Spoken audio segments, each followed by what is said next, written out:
What's up and welcome back to the Kind of Funny Gamescast. Of course, I am Tim Geddes and I'm joined by the Lock, Roger Picorni. Yip-cha. Yip-cha, everybody. Is that type of day? That's what we're doing? Yeah, for many years, I thought that in Mario vs. Donkey Kong, the original, that Mario said yip-cha when he did a flip. He does not do or say a yip-cha. No. So where do you think that came from in your mind? Your dumb little kid mind?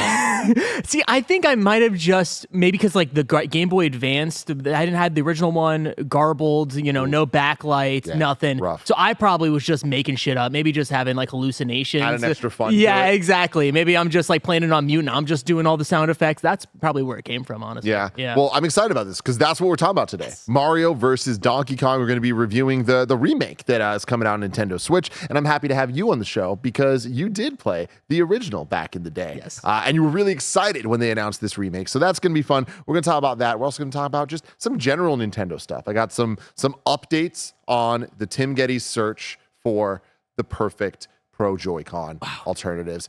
Right in time for people to enjoy all the Switch games. You know what I mean? Like just right in time for so many things to be coming out. But anyways, we'll talk about that, and I'm excited because we don't get to talk about Nintendo enough here. Kind of funny. I'm gonna say it. I'm gonna be honest. You know what I mean? So I'm happy that we're doing that today on this Gamescast. I'm happy that it's me and you, and I'm happy that all of you are watching or listening right now. Of course, on youtube.com/kindoffunnygames or podcast services around the globe. You can get the show each and every week where we're usually reviewing things, previewing things, doing predictions. It's a great show where we talk about video games and all the things that we love about them. If you wanted to go above and beyond, though, you can become a Kind of Funny member by getting a membership on Patreon or YouTube. Doing so allows you to get the shows ad-free.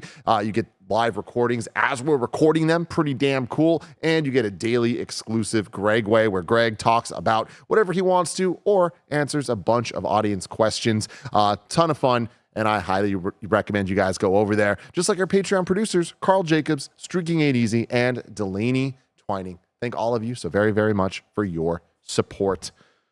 Roger, I want to start at the top. What is your history with Mario versus Donkey Kong? With Donkey Kong, even. Oh, man. My history with Mario starts with Mario versus Donkey Kong. Oh! Mario versus Donkey Kong, I lived a sad life, Tim, was my only Mario game as a child and continued to be my only Mario game until Mario Galaxy, but I only bought that and played that when I was like 17. Okay. So, like, literally, it was just Mario versus Donkey Kong, nothing Mario Galaxy. That's it. So, wow. Yeah, it is truly like my bedrock of video games, which is an insane statement to say, but that explains a lot about me. So that's interesting. Yeah. Let's break that down a little bit more. It being your bedrock of video games, it was your first and only for a long time Mario game, but was it your first game? No, my first game was, I had the PS2. So my first game was Spider-Man Enter Electro. Jesus, yeah. I'm so sorry. My dad would get me PS1 games because I'm 3 years old. He's like, you don't know the difference between a PS2 game and a PS1 game. Got me a bunch of shitty PS1 games, so that's fine. Yeah. And to be clear, Enter Electro, not the worst thing. No. It's just, it was the sequel to Neversoft Spider-Man, and it was just okay. Yeah, it was very, but I mean, for me, it's the same shit. You know what I mean? Same shit, for sure. So that game at a PS2, and then I got a Game Boy Advance, and yeah, Mario vs. Donkey Kong, I think my parents were just like, this is a Mario game. Yeah, sure, why not? And had the little Mario toys. So I was like, oh my God, it's perfect for me, a child. I'm so small. I am small. Exactly. I have small hands. This is a small Game Boy. Exactly. My favorite character back in the day was Robin because he was small, and I was like, this is fucking perfect. Yeah, it's incredible. Yeah. Robin. Like, Batman Robin. Oh, okay. I don't know why I was like, what? That's not Robin. What are you talking about here? Okay, that explains a lot. And what's cool about that though is like I don't think that you're that far off from like that being that crazy of a thing because Mario's history in many ways starts with Donkey Kong. Starts with this rivalry, a different type of gameplay that is still a platformer, but a bit more puzzle focused. And we really saw that with the evolution of the Donkey Kong games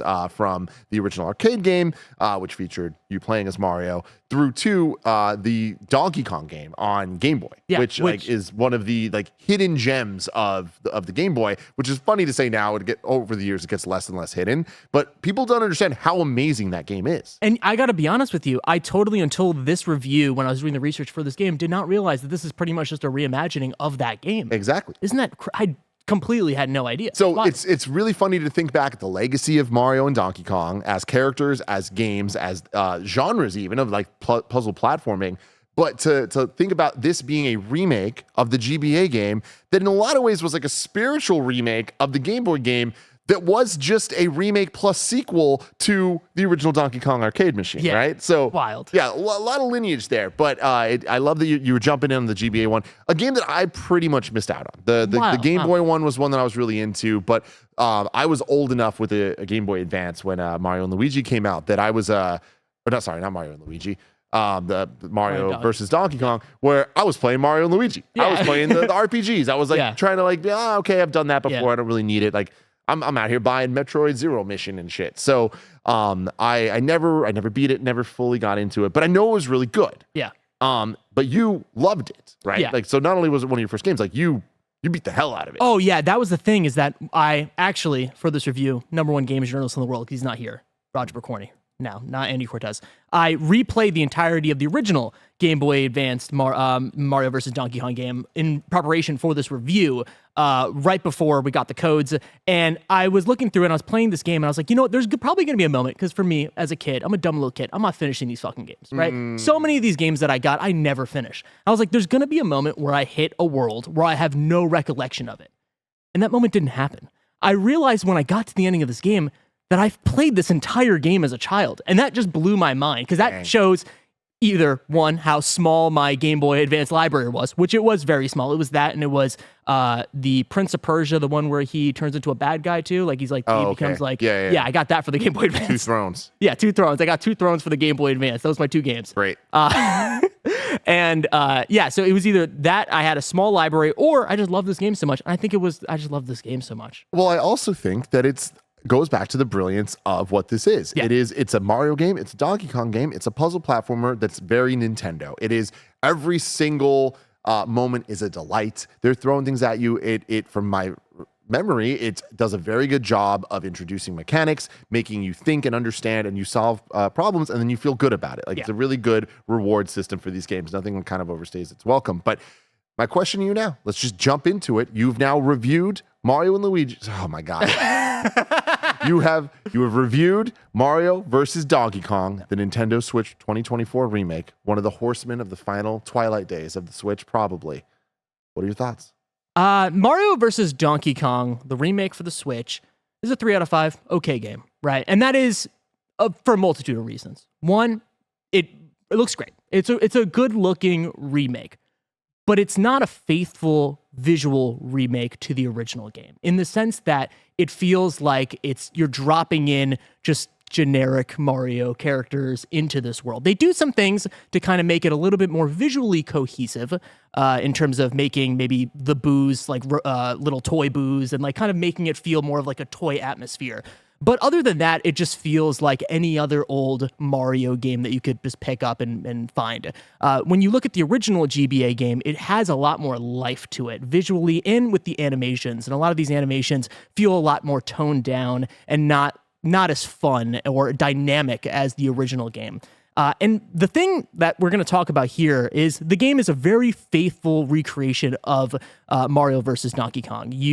There's no levels really where the solutions are changed or there's anything crazy really rearranged, other than, the fact that it's 16:9 now, so they have a little bit more space to play with. So it is very faithful in that sense. So if you like the original one, you're probably going to like this one. But the thing that really kind of made this a 3 out of 5 for me was that they have 2 new worlds in this game. And those 2 new worlds are so good that they make the other worlds feel lesser than. And it makes me feel, as I'm playing through this game, like this should have just been a new game. Like truly, like it has 2 great worlds that feel modern, that feel new, and all the other older levels feel old and they feel stiff and they feel like a GBA game.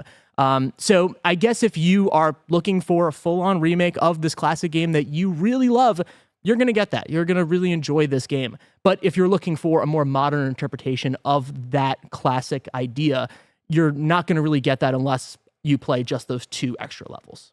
Wow. Okay. Yeah. So with that, you did just play through the entirety of the original before you did that. Do you think that might have gotten in the way of you feeling like those levels are special? Or do you just think that, like, no, they did a great job of replicating them, but it just in 2024, that it's not as satisfying. Yeah, no, when I was replaying it, I actually felt very similar to what I feel right now, right? Okay. It did feel very slow. They do a good job, which we'll talk about, of like making the difficulty less difficult. They have a casual mode and they have a regular, traditional mode where it's a one-hit kill. In the casual mode, you get hit and now you're bubbled and you can kind of infinitely play every level.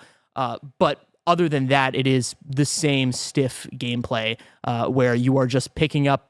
You're basically trying to find the one solution for every single world. You're trying to get into the mindset of the puzzle maker and find the exact route to get to the ending. It just doesn't feel as dynamic as I feel like a lot of other puzzle games would feel like in 2024, and especially when you do play these 2 extra worlds, it feels much more dynamic when you're floating through the worlds or you're slipping on ice, and those new elements that they add in those worlds are not carried over into the original game elements. So yeah, I think replaying it on the GBA did allow me to have a little bit more context for this game. And I'm glad I did it, because I think if I didn't do that, I wouldn't be able to go into this. I wouldn't be able to see what was new, what was not new.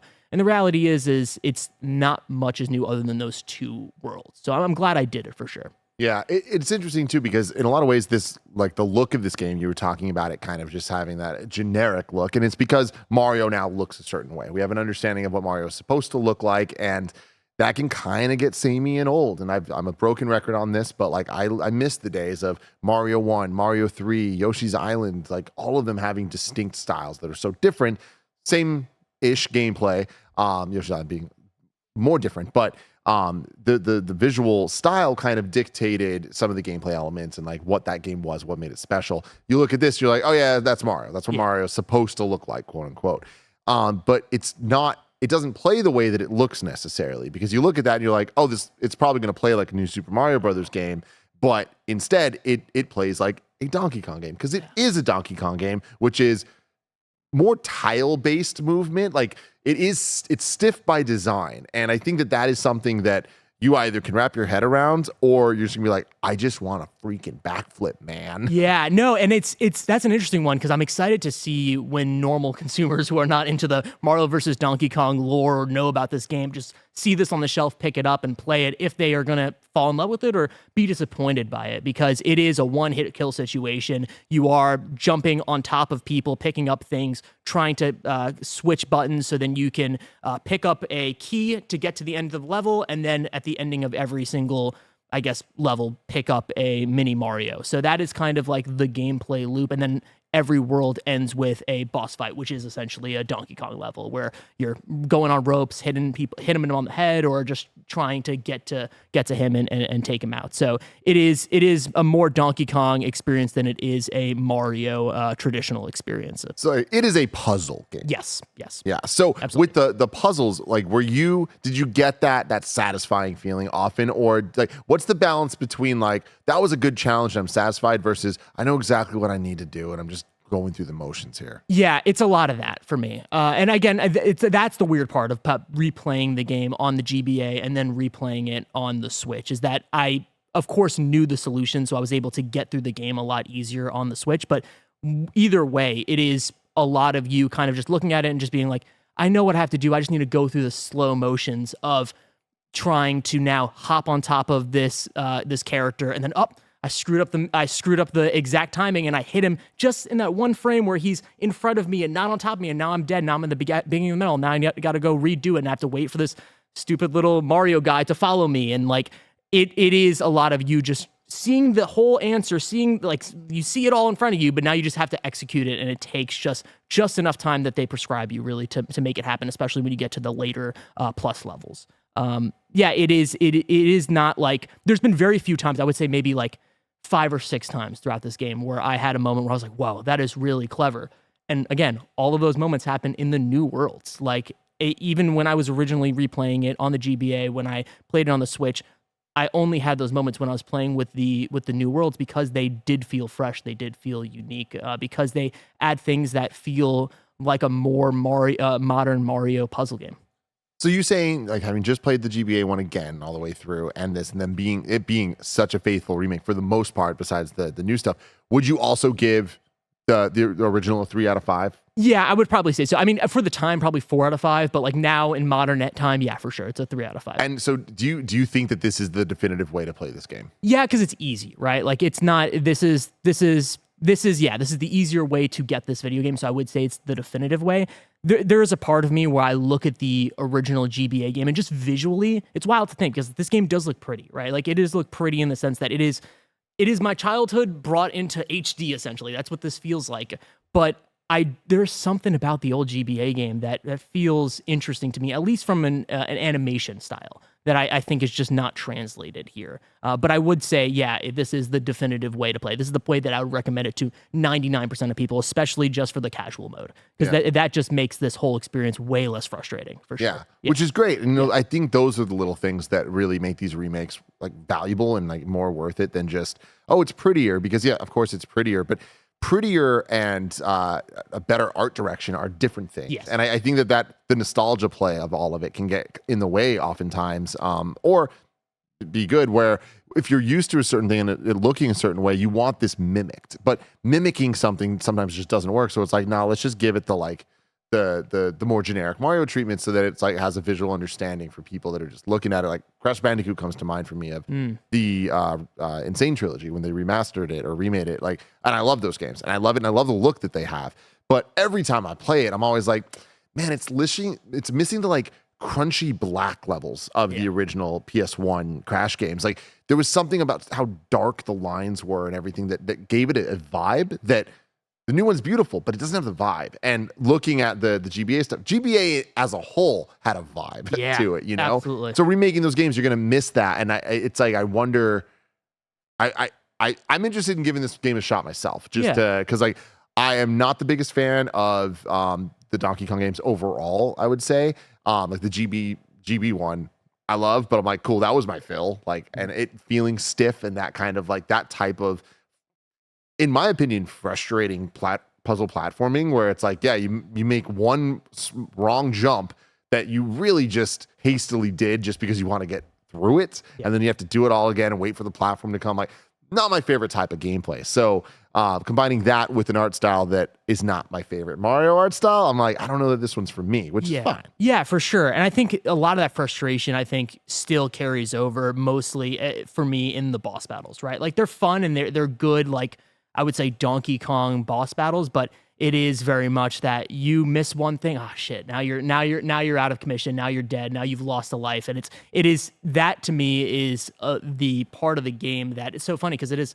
technically a Donkey Kong game, but like it does not feel as refined still than even the puzzle elements of it. So, I would very much so replay all of the puzzle elements of the game rather than replay any of the boss battles. Okay. And that's just a personal thing, but it just felt like it was more unfair than it was an actual like, oh wow, I figured out how to do this exact thing perfectly. It's like, no, you just have to kind of get lucky and be in the right place at the right time where Donkey Kong isn't throwing the thing and it isn't as just perfect platforming or anything like that. Because platforming again is kind of the back seat to this, as the puzzle element is the in the driver's seat of the entire situation.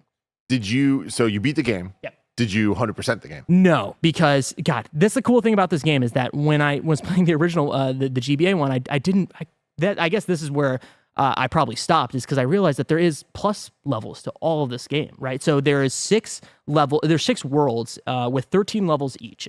And then when you finish that game, they're like, cool, all 6 of those worlds have another, I think, 6 levels each.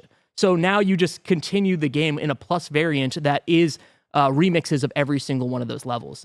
So basically the gimmick for that one is instead of having a 2-part levels for each one where one part is you picking up the key and getting to the end and then picking up the mini Mario person, you instead just have a mini Mario guy behind you that you kind of have to just get to the end of the level. So it recontextualizes the levels in a really interesting way.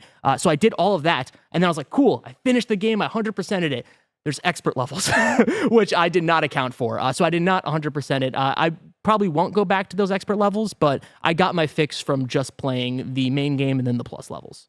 So you're saying it's a 3 out of 5, and Yes. it's like I know there's oftentimes we're just like it's a 3 out of 5, or we're like it's a 3 out of 5, Yeah. like just different intonations of like it's kind of letting me down, or hey, this one surprised me more than I expected it to, but it's still not that like great or amazing or anything. Where are you leaning there? I would say it's a good. It's a 3 out of 5. Like I would say it's a more positive situation. Yeah, again, because I think it is those two levels. Those two levels show promise of like there's something here. You guys have a modern version of this game, and I think without those two levels, I would be like, yeah, this is a pretty generic remake of the original game. I'm happy they made it, I guess, but also you guys could have just put it on the Game Boy Advance Nintendo Switch Online situation. That could have just been that. But adding those two levels, making a casual mode, I think it makes it a more positive experience. But for me, honestly, at $50, I'm like, oof, that's still a little too steep, especially when I look at the time that I guess it's accurate, but it feels like I played longer, but it says 5 hours. And like, I don't know. I don't know if that to me feels like a $50 release. Yeah, so $50. There is a demo people can download now. So if they're interested at all in this, giving it a shot, you can do that now on the Switch. But yeah, $50. I am also a little surprised by that, but I also get it. Like that's just the pricing Nintendo has, and they just do things that way. Doesn't make it right, but Yeah. Because I'm with you. Like, do you think that there was enough new stuff added to at least attempt to justify that? Yeah, price? so let's talk about that really quick. So the remake has, of course, updated visuals. It has a casual mode, so it gives you checkpoints for every single level, multiple checkpoints, which is really nice. And the cool thing about that is that if you have a mini Mario behind you, it has like separate checkpoints for them, so you can't like fudge the game by like going ahead and then having your mini Mario follow you or whatever. I don't know. It's very well designed, this casual mode. There's a new co-op mode. I did not play. I did not play the co-op mode. I looked at my girlfriend. I was like, "You wanna?" She's like, "No, absolutely not. That's not my type of game." There's a time attack mode, which I was happy about because in this game they kind of simplified the way that you get scores in it. So in the previous game, you would need to get like basically in order to get like the star for every level, you would need to get like a certain like high score, which included you doing it really fast or, killing enough enemies. They've done away with that and they've made it simple. So all you need to do is get all of the presents that are hidden around the world in order to get a star. And then on top of that, they added a time attack mode. So you can replay all the levels and try to beat your high score. And then they have the two new worlds. Both are really great. And then, those are the new additions. Awesome. Any final thoughts on Mario vs. Donkey Kong, the Nintendo Switch remake of a Game Boy Advance classic? I'm happy they did it. I do hope that this does well enough for them to make a real sequel. I never played the actual sequels of Mario vs. Donkey Kong. I know they're different. The minis? Yeah, there's two of them. There's two of them both on DS. DS, right? Yeah. They're not like this game. They're like Lemmings type situations. It's a lemming situation, everybody. Yeah, you're right. Yeah, so I never played those. I don't know anything about those. I know there's like a cult following for that, as there is for every Nintendo property. But I do hope that they revisit this and kind of make a new version, because there's something here. There's something here with those two levels. And if you are into this, if you grew up like me, obsessed with Mario vs. Donkey Kong, I'm happy for you guys. And also watch that intro. That intro for this game really, I was obsessed with it, of him falling in love with the mini Mario at Donkey Kong and then stealing everything. Them redoing it in full 3D animation is really great. One thing they did remove, though, which is very weird, which I don't know the implications of this, Tim.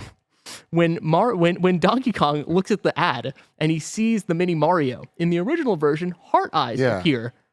Heart eyes aren't there anymore. Oh, what? What are they trying to say? They're leaning into the verses even harder, man. No. I mean, I don't know. Who knows? I don't know. Now, okay, cool. That's the review of this. Yes. I want to take this and use it as a jump off point for a conversation here, which is kind of Nintendo as a whole, looking at the Switch, this being one of the final announced releases so far for the Switch. They could announce a whole bunch more, but rumors are circulating enough that we believe the Switch 2 would be coming later this year. We know we have Mario Donkey Kong. We have Princess Peach Showtime. We have Paper Mario Thousand Year Door remake, which looks utterly fantastic. Do we have a date on that?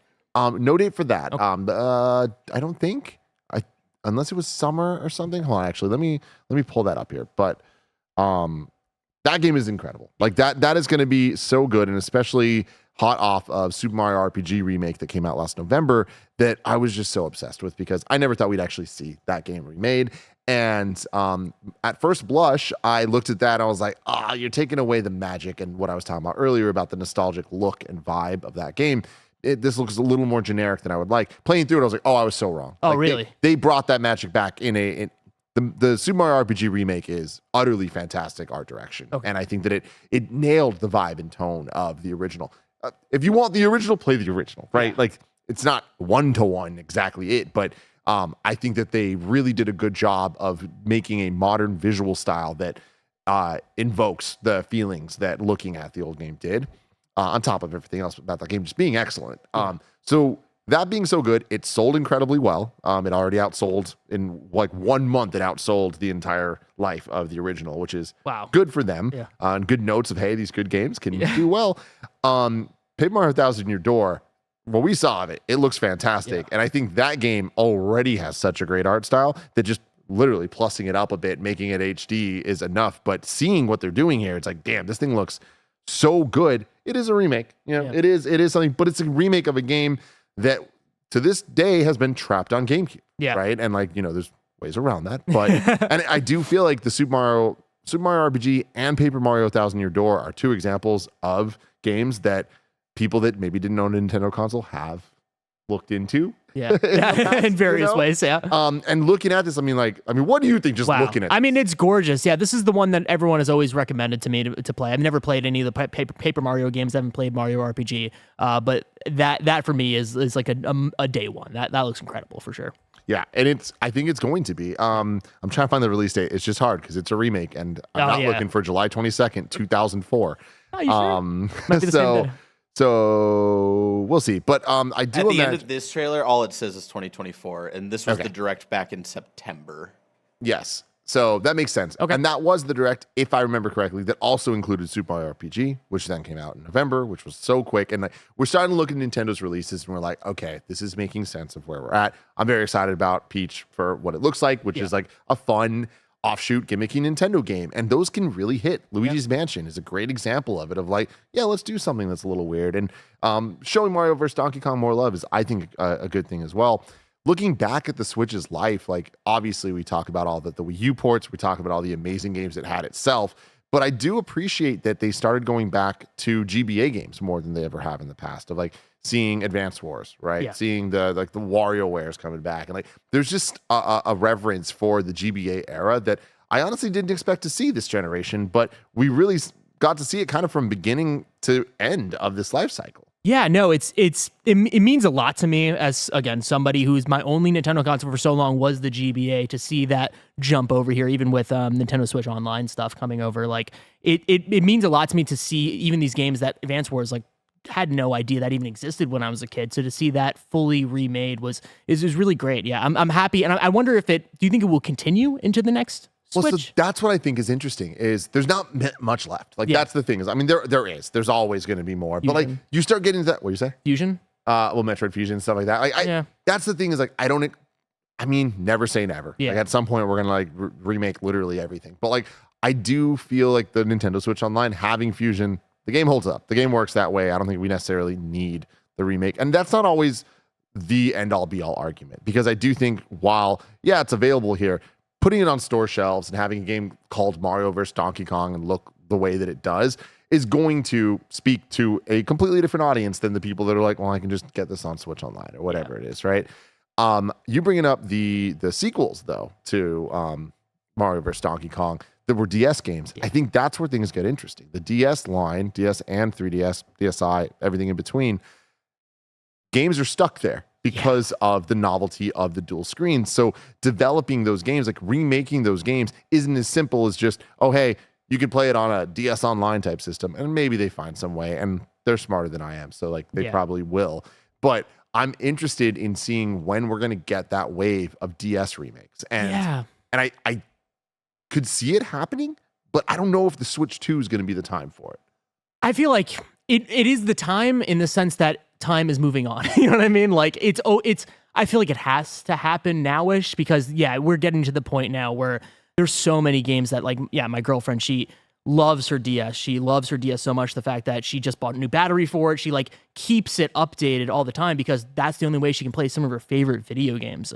So if we're at the point now where we're not going to figure out potentially a not, I would say, ideal way to emulate these games within like a Nintendo Switch Online situation, I'm sure they could figure out something. It's not going to be a DS, right? So it's never going to be the best way to do it unless the Switch 2 has dual screens. I mean, never. There was rumors for a while. Never say never. I don't buy them, No, but like there were rumors for a while. Yeah. That. So it has to happen. I hope it is sooner than later. And I think that to me is a more compelling argument for a remake of this caliber, right? Like if let's say Mario vs. Donkey Kong was stuck on the DS and we were like, hey, we figured out a way to have just one screen and we figured it out, we redesigned the entire thing. That to me is like, oh, that's a great value proposition right there. Of like, you put in the work, you made this happen, and this is a unique product for sure. Yeah. So I'm going to keep talking about this, Raj. Right after a word from our sponsors. We are brought to you by Final Fantasy VII Rebirth. Final Fantasy VII Rebirth is a standalone game that welcomes fans and newcomers alike. You don't need to have played Final Fantasy VII Remake or any other Final Fantasy titles to play and enjoy Final Fantasy VII Rebirth. The combat is not traditional turn-based and has more action-focused gameplay, with even deeper improvements since Remake, with new synergy attacks and team-based combos. And there are large open sections to explore, with Cloud and his comrades venturing across the planet, their fates unwritten, making every step in the expansive world outside Midgar fresh and mysterious. And of course, there are dozens of mini-games. There's a story recap video of Final Fantasy VII Remake for those interested in learning more about the story so far, and those looking to experience Final Fantasy VII Remake fully can pre-order the Final Fantasy VII Remake and Rebirth Twin Pack, which includes the game plus the DLC episode intermission at no extra cost. You can download and play a demo of Final Fantasy VII Rebirth right now on the PlayStation Store, and you can pre-order the game in the link in the description. The wait is almost over. Final Fantasy VII Rebirth is out February 29th. Get hyped. This episode is brought to you by Factor. Factor's delicious, ready-to-eat meals make eating better every day easy. Wherever tomorrow takes you, be ready with pre-prepared, chef-crafted, and dietitian-approved meals delivered right to your door. You'll have over 35 different options a week to choose from, including keto, calorie smart, vegan plus, veggie, and more. What are you waiting for? Get started today and have a feel-good week of meals ready to go. 2-minute meals allow you to fuel up fast with Factor's restaurant-quality meals that are ready to heat and eat whenever you are. Factor's less expensive than takeout, and every meal is dietitian-approved to be nutritious and delicious. Get as much or as little as you need by choosing 6 to 18 meals per week, plus you can pause or reschedule your deliveries anytime. No prep, no mess meals. Factor meals are 100% ready to heat and eat, so there's no prepping, cooking, or cleanup needed. Head to factormeals.com/kindafunny50 and use code kindafunny50 to get 50% off. That's code kindafunny50 at factormeals.com/kindafunny50 to get 50% off. We're talking about these remakes. We're talking about ports. We're talking about everything, all of that, right? There's this Mario guy. There's this Donkey Kong guy. They've been friends sometimes. They've been lovers, apparently. You know what I mean? They've also been enemies. I think that they've also never been hotter than right now in 2024. Hot off the Mario movie. Yeah. Nintendo Switch being the dominant Nintendo console. Like, what a success story in video games as a whole, but also just for Nintendo, especially when you look back. Raj, I spent hours this weekend watching a Scott the Woz video. Yeah. Shout out to Scott the Woz. Love you, Scott the Woz. Breaking down just the history of the Wii U. I watched that very video. I don't know why I did it, man. I don't know why I watched that video, because it's a fantastic video. Scott, you're amazing. But why did I do that to myself? Why did I have to relive some of the worst days of my life, Roger? I'm sitting here as a Nintendo fan watching these directs, and it's really wild to look back at the history and look at this direct to this direct to this direct. What did they announce, and what games came out, and what did they make a big deal for not only the launch of the Wii U, which we all remember, but then year 1, year 2, year 3, and do not get me wrong, the Wii U has an incredible library of amazing 9 out of 10, 10 out of 10 games. We know that because we all played them on the Switch. Yeah, right? exactly, yeah. But man, just like the support that thing had was abysmal. The choices they made of like, we're going to push Lego City Undercover as like a big prestige title. Animal Crossing, the board game. Amiibo Festival or whatever the hell. Like, yeah, a lot of weird calls during that era. But that's not where we are now. We are now at a point that in the same direct, we're getting a Mario RPG and Thousand Year Door remake announcement. Holy crap, and they deliver. It's fantastic. I do think, though, that we're on the precipice of a brand new Nintendo. Yeah. But I don't think it's going to be a revolution. I Mm. think it's going to be, like, at this point, it's a Switch 2. Let's just go off that assumption. Yeah. Switch 2, more of a Switch, more of what we enjoy. They got it right. No more split systems. Here we go. Is the launch title going to be a 3D Mario game? No. And, oh, you're going with the no. No, absolutely not. No. Sorry, continue. I didn't want to interrupt you. Wow. Because the point I was driving towards is whether or not it's the launch title, the next 3D Mario game, is it not just going to be a Mario and Donkey Kong game? Oh, interesting. Because think about it. We had and I'm not saying anything that's freaking rocket science here, but Yeah. the movie, they blended those worlds more than we've seen in the past, Yeah. right? Like, they treated, like, Donkey Kong as part of the Mushroom Kingdom, or at least adjacent to it, right? And where have we not platformed as Mario? Donkey Kong lands. Wait, that's kind of And then, correct me, Tim, weren't there rumors that the Odyssey team was working on a Donkey Kong game? Yep. That's why that just blew my mind. And those rumors were a 2D Right. bigger thing. But What if? and I think it really adds up. I think it and you add on the amusement parks, right? You add on Nintendo World and the focus on obviously Mario, but then Donkey Kong getting so much love too. I think there's something there, and I think that that's what's right for the audience. Now, looking at patterns and looking at Nintendo and trying to make any sense of it, it's a fool's errand. And I'm a fool, everybody. Because you look at it, no one would have been like, they're going to give Mario a water gun. No one would have been like, he's going to throw his hat and turn into a Goomba. You know what I mean? It's like, we don't freaking know. Yeah. But something about where we're at right now makes me feel like the safe bet is it's not going to be a WND. It's just going to be the right call, which is a Mario and Donkey Kong 3D platformer. So let's walk through that, Yeah. right? Are you playing as both Mario and Donkey Kong? So here's where I'm at. Is it co-op? I think it's a rivalry. It's a what? think a rivalry. Oh, I think you said a Ragnarok. it's an old Mario Ragnarok Donkey Kong situation. Ragnarok. No, I can imagine. I mean, there's so many ways they can take it where it could actually be a co-op thing, multiplayer, like the you playing as both of them. It could be some levels of Mario, some levels of Donkey Kong, whatever.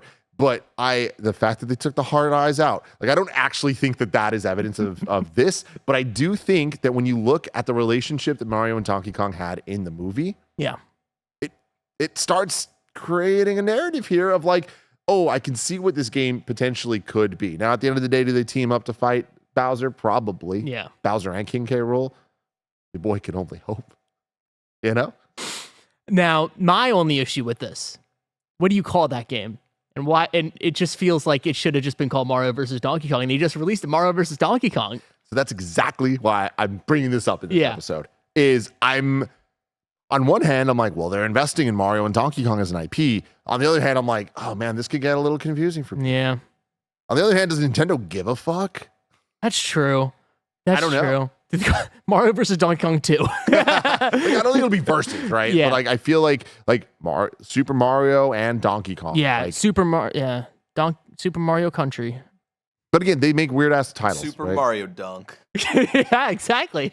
Oh, I mean, why not? But yeah, I see that. I like that. There's a potential. But you were like, no, it's not a launch. No, title. I don't think it's going to be launch title. Okay. I don't know. I just feel like, I just think that they are, in terms of, we talk about the weird Nintendo decisions all the time. Mm-hmm. I feel like they got movie money now, right? And I feel like we got movie producers in ears. And I don't think that they're going to release a Mario game this year if the next movie comes out probably 2 years from now, 3 years from now. What would you say? I would say 2 years from now. 2 years sounds right. 2 years from now. I think that they're going to stagger this a little bit. I think they maybe, the Switch, you don't even need anything because it's the fucking new Switch. Oh my God, all your old games look brand new. Please buy a new Switch. Next year, hey, real deal. We're doing a 3D Mario game. Okay, year after that, we're doing a movie, right? Like, I think that they want that momentum. I think maybe having a year where it's like either not a full-fledged Mario game or something, like, I don't know. I think that they would just wait a little bit. My counterpoint to you is I feel the momentum's already there. Yeah. You can't stop that. That's true. We got the movie and we haven't had, we got Mario Wonder. Yeah. But we haven't had the follow-up. And I feel like setting that up, if they knocked it out of the park with the Mario movie, which for any metric they're looking at, they did. Yeah. Right? They want to keep that going. We know we got a Donkey Kong movie coming. We know we got a Zelda movie coming. They're going to want to do this for other IP. I don't think you hold on to Mario. Yeah. I think that you let Mario build this even more so you can just keep going. Yeah. Is it a launch title? I'm leaning towards yes. The biggest thing that's holding me back from that, and well, the evidence for it, I think, is easy to build up. It's been a long time since we've gotten a 3D Mario game. Mario Odyssey, 2017, right? Mario 3D World plus Bowser's Fury, not that long ago. But then you start looking at it, the years start adding up. And obviously that was a much smaller experience as well. Incredible, though. But it's time. We don't know what that team's been working on. We got to assume it's this. And the Switch, I do think, needs a major win. Because while we look at the Wii, it was a success. But then the Wii U did not keep all those same people, right? And we all understand why. Switch 2 can't do that. Switch 2 needs to have the value proposition day one, which is essentially, for me, it's a repeat, everyone. Yeah. You're getting Mario, you're getting Mario Kart, you're getting Animal Crossing, boom, boom, boom, let's go. Yeah. And I think you got to do that sooner than later. See, my counterpoint to your counterpoint is that I think that this year is kind of like a piecemeal Mario year. If it makes sense, right? So we have Mario vs. Donkey Kong, we have Paper Mario, we have Peach, probably get a Donkey Kong. That's 4 games. You think we get a Donkey Kong? I think we might just get a Donkey Kong instead. That's insane. I mean, that's the rumors. That's the rumors. If we just get a Donkey Kong, right? Were you talking about the Nintendo EAD rumors? That the Odyssey team's making a Donkey Kong game? Wow. I'm just saying. I mean, that's been the rumors, right? So if we look at those rumors, right, and if we add that up, plus a Nintendo Switch launch, right, the excitement of that, and we potentially announce that the Mario game comes out next year, I think that all works for a big Mario year. I think that works for a big Mario. And especially in my mind, for the launch, I think we have Mario Kart, right? So I think we also are going to get that as well. I think we get Mario Kart. I think we get Metroid Prime 4. I think we get Animal Crossing. Okay, you're absolutely crazy, man. I think we get Animal Crossing. This kid clearly grew up with the fucking Switch Direct era. I think we get Animal Crossing. I was with him until Animal Crossing. I think it's going to be. I don't think we're close to another Animal Crossing. Oh, I think we are. I think there's a reason why they stopped that DLC. There's a reason why they just kind of halted that production of that game real fucking fast. They realized they got something on their hands, and they want to get that out real fast. I don't know if it's this year. Might be next year. I think in my heart, it is, hey, everybody, the next Animal Crossing's here. My you need to buy a Switch to not a counterpoint, but I just The counterpoint episode. Yeah. The counterpoint that I have with that is that essentially the rumors that we're hearing or the reports or whatever the hell is that they want to not go super crazy for the Switch 2, right? It seems like, yes, it's hard to predict Nintendo, but they seem to have found something that they do actually kind of want to stick with strategy-wise. And I think a big part of Animal Crossing's success, obviously, people stuck at home during the work from home era during the first year of COVID. But also that was a year where hella Switches were also already out. I don't think you put out an Animal Crossing when it's so early on in a new life cycle of a new console. I think you wait a couple of years and then you get that Animal Crossing on there with a bigger player count for a new Switch. And that's also depending on is it a Switch family? Does Switch 2 games work on the OG Switch? What does that all look like? But at least in my head, in my mind palace, I would say they would probably wait a couple of years for another Animal Crossing. I'm with you on the Mario Kart. I wanted to launch with the Switch. I think it was a very smart pickup for me in the Fantasy Critic League to pick up Mario Kart unannounced next mainline. I thought you were crazy, game. But then I was like, you know what? And I picked it up for $2. Hell yeah.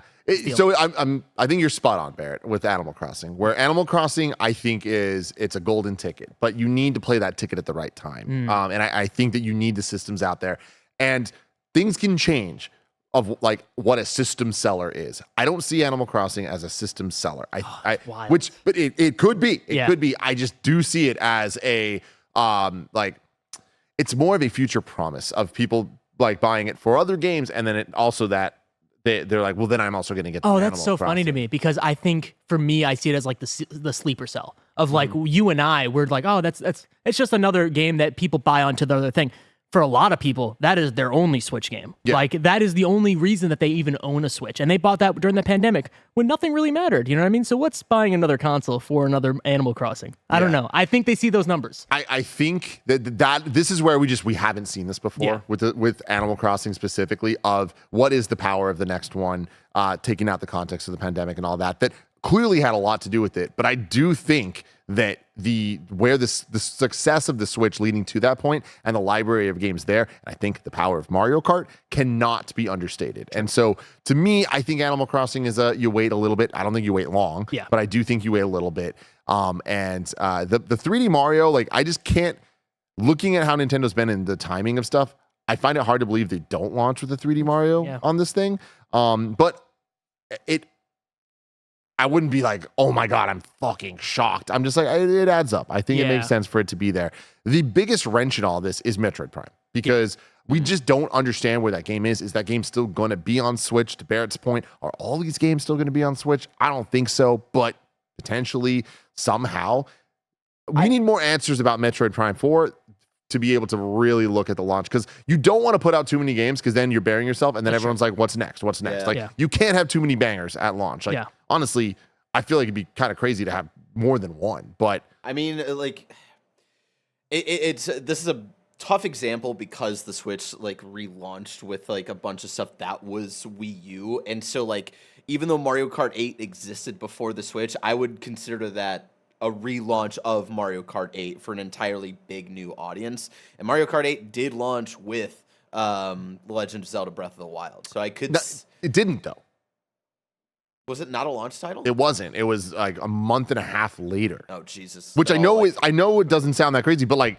Launch window. It's launch window, but I do think that there's a difference there. Like that was, fair. I think, a big part of the Switch's successful strategy, which was release. There was like a big Switch release like every month, and even if the big release was like Super or Street Fighter Ultra or whatever the hell, Street Fighter 2 Ultra or whatever, for one of the months, like that was like the month. Otherwise, it was kind of banger back to back, or swings, things like ARMS, a new IP that Nintendo was trying. That was all first year of Switch, and obviously we're not even talking about Breath of the Wild and Mario Odyssey. So counterpoint to not launching with more than one. There's Breath of the Wild and Snipper Clips. Never forget. Snipper Clips. But see, that makes sense. Like it having the Breath of the Wild allows the Snipper Clips to rise. Yeah, 100%. And I think that Nintendo gets that. I wonder if you I just feel like right now, at least in my mind, Metroid Prime 4 feels like primed to release.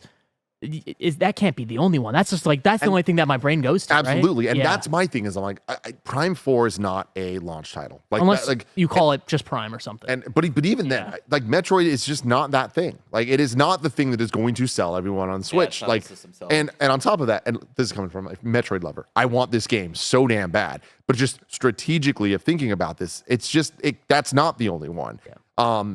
I do think that it wouldn't make sense for them to do Metroid Prime and a Mario and another like a Mario Kart or something. Like that's too much. But I can kind of maybe see the argument because they're like going for slightly different audiences. You look at the Wii. Like here's the biggest thing: the Wii had Wii Sports and it had Twilight Princess, and Twilight Princess was also a GameCube game. Yep. I can see that kind of happening where it's a Metroid Prime 4 is a Switch game. It's also a Switch 2 game. And they also did that with Breath of the Wild because they stated for years that Breath of the Wild was going to be a Wii U game. Then they announced the Switch. And I feel like the only reason they still launched Breath of the Wild on the Wii U is because they said for years it was going to be a Wii U game. So I think Metroid Prime is going to be both because they said it was like, oh, it's...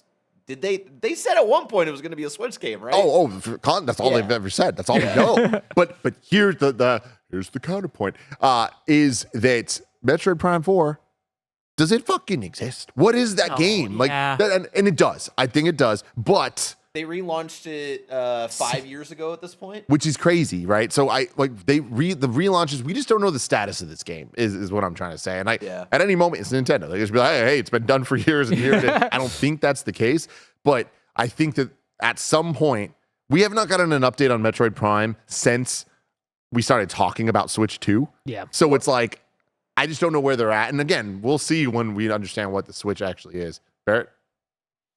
What if Metroid isn't a launch title, but it does come out this year? I mean, I think that's especially with the thought of like it isn't a system seller. Metroid is for the hardcore Nintendo nerd who know and appreciate that franchise and what it offers and what it delivers. Like, is that the final horseman of the Switch, and then maybe with like was it not crossplay, but like just cross generation stuff? people can just get it on Switch 2 if they Oh, want to wait for interesting. that. You Yeah. know, So it seems very likely that the Switch 2 is going to offer enhanced Switch Yeah. stuff. Like I would bet that that's the case. The problem is how you turn that into a marketing proposition, and does that matter? Because I look at Last of Us 2 and it coming out at the very tail end of the PS4. Last of Us 2 and the PS5 came out within months of each other. Yeah. Pretty wild to think about. And leading into it, I was like, they're gonna have some type of cross system. They're gonna have it's enhanced here, even if it's like just wait a couple months after it launches on PS4 and then the enhanced version plays. And I'm like, I don't want that. I don't want to wait for the better version. I'm not going to. I'm just gonna play the game. It creates this problem, right? And guess what? That didn't even happen. Yeah. It just didn't happen. yeah. So like, there is a chance Metroid Prime, it's just a Switch game. Yeah. Well, I I mean, think that's unlikely though. didn't The Last of Us have a 60 FPS PS5 patch? When was that? It wasn't like. Within the moment. It wasn't It with was like a launch, few right? months after Nah, that the sucks. PS5 Yeah, came Yeah. out. Yeah. But I think it's a different strategy here. Yeah. It's a different thing we're talking about. But there is a chance that Metroid Prime 4 is just a pure Switch game. I just feel like that's very unlikely. And this is when it comes down to like this new Switch is like, I am so concerned about the marketing and the way that they're going to tackle this, right? I don't want a DSi new situation. I don't want a situation where I'm confused. Oh my God, is this a Switch or Switch 2 game? I don't understand what's happening here. And I get this game, but then it's upgraded on this thing. Like I want very clear messaging. And I don't know how they do it because we've never seen that You from don't them want really. the 2DS, 3DS XL, 2DS No, XL I don't. family. I don't. So I'm more with you than anyone on the fucking planet. Yeah. And like Nintendo, don't fuck this up. I just have faith they're not going to. Like I look at the choices they've made with Yeah. the Switch. They make the right. Oh, I have faith too. What is that answer though? Like I just don't see it in my head. I mean, here's the thing. I personally, and I've changed my mind on this a lot. I'm sure there's clips of me saying something different weeks ago or whatever. But with where I'm at right now, I really feel like for the first time in Nintendo history, it's going to be the Switch 2. Like I think that they make it. That's the cleanest way to explain exactly what this is. It's the Switch 2. That thing that you love. It's the next one. Add Super Switch, add all that stuff. It's cute. I think it gets in the way.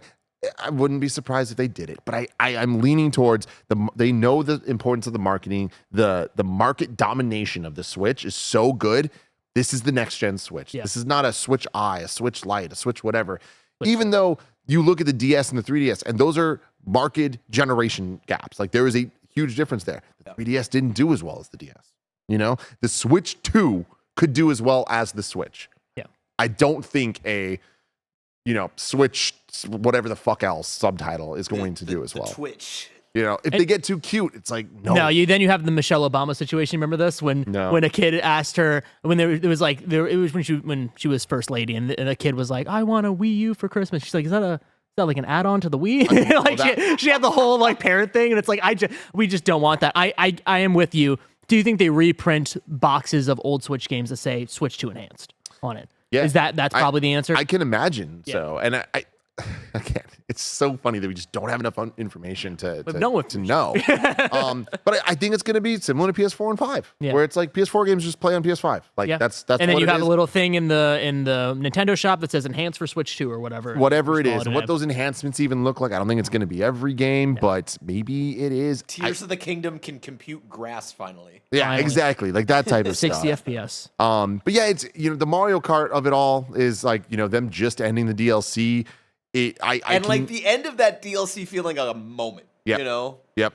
A thank you for playing and For 10 years. I can for 10 years. I can kind of argue both ways of like that. I'm like, well, that stuff was fairly low effort, all things considered, when you can like look at the fidelity and stuff of those courses compared to the main games courses. Yeah. That team, last that we know, they worked on ARMS in 2017. What have they been up to? Yeah.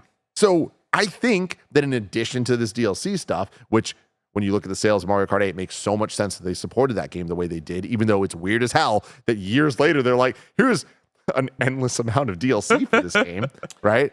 So it's like they've been working on the next Mario Kart. But then there's the other side that I'm like... Is there a possibility that this DLC that we've been getting for the last few years is like, they're scraps for the next game? Where they're like, they had an idea of like, maybe in the next one we'll like do some old levels and bring over the Mario Kart World Tour or whatever into Mario Kart 9, and then eventually they're like, nah, it doesn't fit with this game. Let's put it out for DLC. Because it is weird that it was just like randomly after years they're just like, hey, we're gonna do DLC packs. Like what was it, 6 of them? So weird. Over the course of like 2.5 years. I mean, in my mind, I feel like this is the next game just like Mario Kart Ultimate, where it's just everything. We just put everything in there, and then it is Mario Kart 9 for all intents and purposes, but it's just everything. So here's the thing. That's Mario Kart 8. And that's, I think they're in a weird place with this, where I'm like, well, that team, we don't know what they've been working on. Mario Kart is the answer to sell the Switch to hardcore and casuals, to then prep them for the Animal Crossing domination and like just this amazing swell. You had Metroid, you had Mario 3D, all this stuff. Oh my God, you're winning. But the problem is, we just ended this DLC after a 10-year run of them building up Mario Kart 8 to essentially be Mario Kart Ultimate. Yeah. Hey, here's all the best courses from all the old games. Like, we're down to the point that like there is a handful of courses people even want back.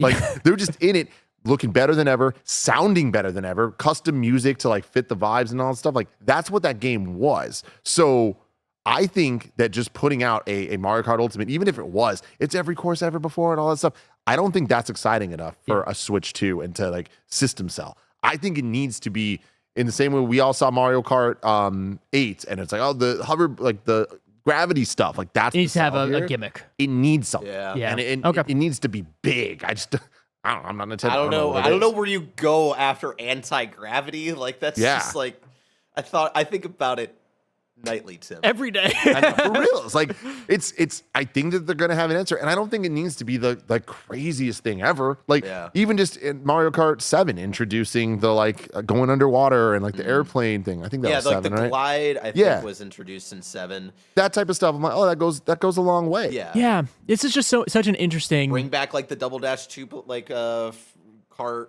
first guy in the front and then back guy. That's not a bad idea. Especially with how many characters they started like if you look at the roster of what Mario Kart 8 was when it started and what it is now, you're like, holy shit, that's a lot of characters, man. Mm-hmm. Them going in such a pro-consumer situation of them being like, okay, well now potentially, I mean, this is all the rumors and everything, but if they actually go down this route of like, hey, you can have full backwards compatibility, hey, we're going to actually enhance a lot of these games potentially. I don't know if it's going to be for free or not, but maybe it is. It puts them in a weird place where, a last generation, I would have looked at you and said, yeah, Ultimate is the way that you would want to go with this, right? You would just want to package this all together, throw it up there, and then just call it a day. But now it forces innovation for them to have to reinvent the wheel. Hey, the Wii Wheel coming back, everybody. You heard it here first. Yeah, no, very exciting. I'm sure we're going to hear a lot about this. I'm sure we're going to be wrong about most of it. Yep. I'm sure we'll be right about some of it. So that's Animal Crossing. Really interesting. Yeah, hey, we'll see, man. We'll freaking see. It's an exciting time to be a Nintendo fan. And like I said, I've been on a lifelong Nintendo journey since I was a wee lad to playing the Wii on launch day. And now here I am living my best life on the Switch. And I've enjoyed, I don't want to say every second of it. I've enjoyed many seconds of it, all right? And one thing that's always driven me bananas, Raj, is the controllers, all right? Joy-Cons, fantastic concept. Love the idea of it. Love that you can, like, multiple ways to play. And I've always been a fan, actually, of the detached nunchuck style of play from the Wii. So I'm like, this is kind of cool. Yeah. But I'm also a fan of big buttons. You know what I mean? And the Joy-Cons, the opposite of big buttons, right? Small Pro controller, good controller. Not the best thing ever, but good controller, right? At least it had its big buttons. The one thing that I do love the most, though, about Nintendo Switch Joy-Cons and Pro Controller is the HD rumble. It's real good haptic. That and the DualSense, love that stuff. So my problem is I've been on a journey to find the perfect Switch Pro Joy-Cons for portability when I'm in handheld mode playing on my Switch. Because I found the perfect Nintendo Switch Pro controller. It's the DualSense Edge. Oh, you just did the... When I'm playing on TV, I'm dongled up and I'm just playing on the DualSense Edge. And the HD rumble doesn't translate to the haptic DualSense perfectly, but it's close enough that I'm like, nice. It's worth the quality. Any Bluetooth issues? Anything weird? No, man, with it's fantastic. Nothing? It's just perfect? It's perfect. That's awesome. I love it. Yeah. And I'm like, this is the way. That's how I played Wonder. That's how I plan to play whatever's left on the Switch and whatever. But I've been on Games Daily talking about a whole bunch of different controllers. I'm going to bring some of them out right now. Hold on. He said Carrot Top. over the last. So many props. All right. So many different things. And every time I'm like, this is the best one yet. But here's the problems with it. All right. Oh, fuck. Recently, I talked to you guys about the Nitro deck. Yeah. All right. This essentially turns your Switch into the form factor of a Steam Deck. You want to touch it? Feel free. It's good. It's really good. I would honestly say it's great. I think for most people, it's a solid purchase. The Rumble, horrible. Yeah. Really not a fan of it. Feels very light. It feels like you put the Switch in there, it starts getting a little heavier. Yeah, go for it. Have some fun. Buttons, pretty good, pretty clicky. I'm not the biggest fan of the shoulder buttons. They're a little mushier than I like. I like that clicky, you know? Yeah. But overall, Nitro Deck, very good. I don't think people are going to regret their purchase if they're looking for something to make their Switch feel a little bit more grown up, you know? This is the press button. Not working. I don't know. I don't know what to tell you. Then there's also, for people that are like, I remember when the Switch was first announced, Roger, Yeah. and everyone's like, oh my God, there's Joy-Cons. Oh my God, can you imagine if they just like made GameCube controller side for the sides of them? Well, they did, everybody. That was the wrong one. But they did. God, that looks so dumb. Yeah. That looks so So you could dumb. play with a GameCube thing, and like, that's kind of cool. But then you hold this. It doesn't feel like a GameCube controller. No. The GameCube controller is one of the best feeling controllers in your that hands. trigger. Ugh. Yuck. It is yucky. It is yucky. You hold the GameCube controller though. That thing was made to be put in hands. Yeah. You know this thing. Nah, man. Big chunk of junk. Chunk of That's all I'm junk. gonna say. That looks like a chunk of junk, and the original GameCube controller also a chunk of junk. Oh my God. How it feels? Yeah. Bro. What? GameCube controller, bad. That's crazy. Barely that better is than the N64 crazy. controller. That's insane. Listen, Barrett, I love a bad take. That's a real bad take. I mean, don't be surprised. I've been saying this for years. Oh my God. We've had this conversation before. That's. I hate the GameCube controller to my very core. I'm trying to find what else I want to bring out here. So then there was the Nixie, NYXI. Yes, right? I've heard about this one. And again, for a while, I was like, oh, this is pretty damn good. Most of these have the back buttons. That's nice. So let me stop for a second here and explain a couple of the criteria I'm looking for. All right. I want it to feel good. That's very important. Yeah. I want it to feel premium. It's a pro thing You want that I'm looking heft? for. What are you looking for? I don't, In the not premium. necessarily heft, Yeah. but I want it to feel good. I want it to feel solid. I don't want it to feel like cheap plastic. I don't want it to feel like when you shake it, you hear that, you know what I mean? Like, no, it's like, I want something that's nice here. All right. And I want the rumble to be good. Rumble's very important to me. I don't want it to just rumble hard. I want it to rumble well. There's a quality to it. People don't understand that rumble is sound. Sound is vibration, right? So part of the immersive experience is the rumble that is added to it. And Nintendo does a great job with this. You play Mario Kart, and here's a big test for me. I play Mario Kart 8 using all these controllers, and within 30 seconds of playing, rolling over a coin and then drifting, I know if it feels good or feels bad. Yeah. And I think that is a big test for people that once they do that, they're like, oh, that's how HD Rumble enhances your experience with games in ways you're not necessarily thinking about. You know what I mean? Yeah. You're looking at me like I'm crazy. No, I mean, I get it. And I appreciate that. This is what I love about Tim Geddes, right? I appreciate the passion. And I'm so happy he has that passion. It's just so contrary to everything that I do in my life. You know what I mean? Like, I loved having the conversation with you a few months ago about like HDMIs and like the settings on TVs and stuff. And you were going so deep about black levels. And I'm like, and you had a moment where you stopped yourself and you were just like, you know, it's probably good for you though. It's probably totally what you're looking for. It's probably good that you don't care about this stuff exactly. and whatever. Yeah. But it's like, I'm happy you care about it. No, though. for sure. But like, not only am I happy I care about it, because I am. Yeah. It does pain me though, because like it's a curse that I feel like for the majority of my life has not been served. Like I feel like people are not looking to care about that stuff. But that's changing, and that's why I look at a lot of these products. I'm like, you're missing the mark here, you're missing the mark there. But you look at Nintendo, you look at PlayStation, they're designing their games with this stuff in mind. Like it wasn't just marketing stuff in the beginning of like when they first launched the systems, how I think most people think about it. They're actually committing to every one of their first party games taking advantage of that stuff in ways that really enhances the experience. And it's subtle and it's over time, but like to me, is the thing that makes it feel next gen compared to older games or whatever. But yeah, it's tough to be me, everyone. So I'm out here and I'm playing with this stuff. And for a while, I was like, this is the best. But then there's another thing I'm looking for: the balance of weight and just sheer size of this thing. And you're playing on OLED, right? Switch. I was playing OLED. Okay. Yeah. The Switch is portable, and I'm buying these for handheld use, right? So it needs to feel good, be able to like carry it for a while, and it not be like the weight distribution's all wrong or whatever. And that's one of the weirder things of over time. I was like, I actually like the Joy-Cons just because of how light this thing is, and if I'm going to be handheld, I'm really looking for a Joy-Con alternative. And that's what got interesting, because in terms of the big dog ones, more of like, hey, let's just cut a controller and have put on the side. These Nixie ones, pretty damn good. Yeah. But not good enough, Raj. Not good enough. Because the rumble, horrible. Some of the buttons, a little too plasticky. God, let me just say real quick, Tim. I thought when you were telling me all these stories about you buying all this stuff, I thought you were returning these. Oh, yeah, no. No, because real talk, dude. Like, it's been a evolution of, oh, this one is better than the last one. Yeah. And then a new one comes out, I'm like, well, that one's better. So I've put fucking hours into these things, y'all. This was the biggest reveal of this whole thing, because I thought you returned all of these. No. I've used these things a lot, and again, good for you. I'm providing a service to the people. Yeah, you are. I'm providing a service again at the right time, the end of the Switch life, when there's no games left to play. What is the chances that any of this is compatible for the next? Yeah, it's a great question. Slim. Real slim, but not impossible. And it doesn't matter. I still have games to play on the Switch. That's the thing. I'm like, I do think that there's a lot of people out there that this stuff could be interesting to. I understand there's a lot that aren't. But you know what? Thanks for listening anyways. So now here's where we get to a turning point, I would say, personally. Wow. The Hori Split Pad. Excuse me? Hori Split Pad Pro. Oh. Okay? So I saw this and I was like, oh, I think this might actually be the answer.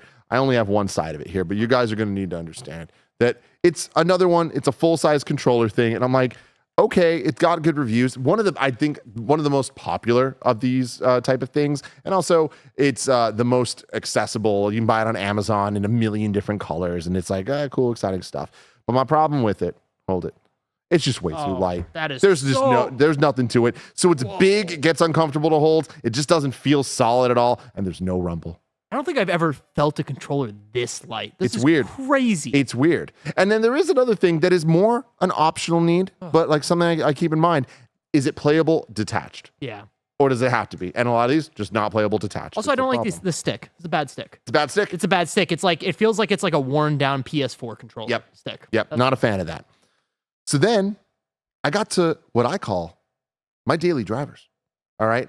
And I've been shocked at this because it's not, looking at all of them, I'd be like, these are the ones I'd be like, that's definitely not what I'm looking for.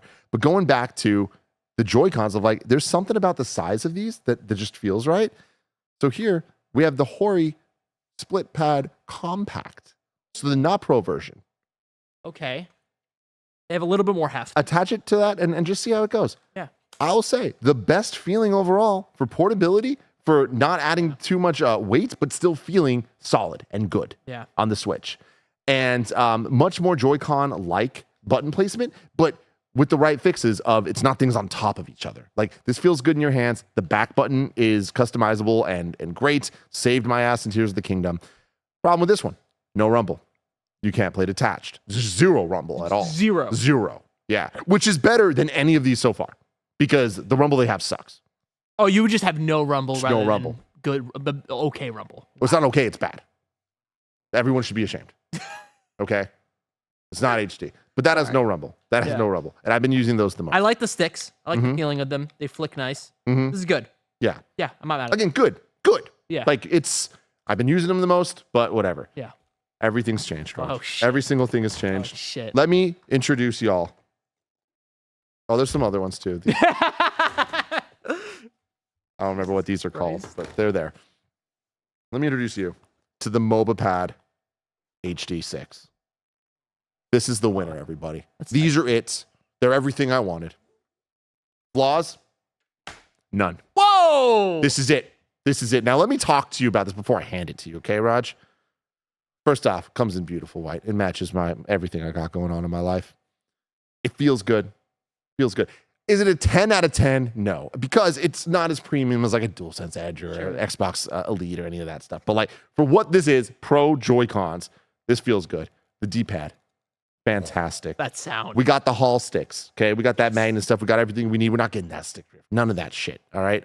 We have all the functionality you need, including the Amiibo NFC stuff that none of these even come close to having. Whoa. The biggest thing about this, though, HD Rumble. Pure HD Rumble. The promised land is in my hands, everybody. How? It's actual HD freaking Rumble, and it feels so good. Feels as good as a Joy-Con. Feels as good as a Pro Controller. They got it all in here, man. Triggers, everything. It's like keyboard clicks, like tactical, whatever, clackety clack. I'm clicking like a madman here, Raj. It sounds like a mechanical keyboard. It's insane. Yes, I can detach this and play with it as a Joy-Con just by itself. It's amazing. I love this thing. Now let me hand it to you. I'm excited. I'm confused as to how they got HD. Oh, fuck. This is nice. It only took them 1,000,000 years at the end of the Switch life cycle. Do you think that they just did it because they didn't think anyone would care? Like they would just be like, oh, we can put the cheaper drivers in there without HD Rumble. For Right? the other Rumble? Yeah. Yeah, because again, that's what I'm saying is like, I feel like people like write off HD Rumble as if it doesn't matter. Because again, it doesn't matter to a lot of people. But like, why wouldn't you want the nicest thing of the thing when the developers are making sure that it feels good and that it adds to the experience? This is it, man. This is the MOBA sure. pad. And again, here's the problem with a lot of these things. Hori, easiest one to go. You go to Amazon, you can buy it in multiple colors. A lot of these other ones, like you gotta, there's some sketch sites. There's some sketch sites going on. You're logging in, you're like, am I really about to put my credit card info here? But I will say this MOBA pad, man, I'm absolutely blown away by the quality of it. Yeah, I'm blown away by it too. This is really wild. Because I'm the person that's like, Switch controller is fine, Pro controller is fine. That to me, I'm like, you know what? If this was the first year of the Switch, if the next Switch has the same exact accessory situation, I'm getting that. I'm very hopeful for that. The MOBA pad M6 HD is the name of this. There's a M6S. That's not this. That's different. That's different. But the MOBA pad M6 HD. $80, not bad. $80. We're talking, things are getting pricey overall. Yeah. I get it. But I'm telling y'all, $80 is not bad. if you care about this, and if any, I know there's at least one person out there that's been following my dumbass journey with this and is looking for the answer and has probably went through a lot of the woes I have. Yeah. This is it, man. I can't believe it. It's good. It's Wow. real good. I'm so proud of you. I'm so proud of you, Tim. Thank This you. is important. This is an important time for you. It's important to me. It is. This should and be I the get to headline. click around. I know. We got to figure it. We got to figure it out. But anyways, thank you all for listening to my rants about plastic toys. Thank you for listening to Roger. Roger, thank you for an excellent review of Mario thanks so vs. much. Donkey It was Kong. a fun time. Coming to the Nintendo Switch. But until next time, I love you all. Goodbye.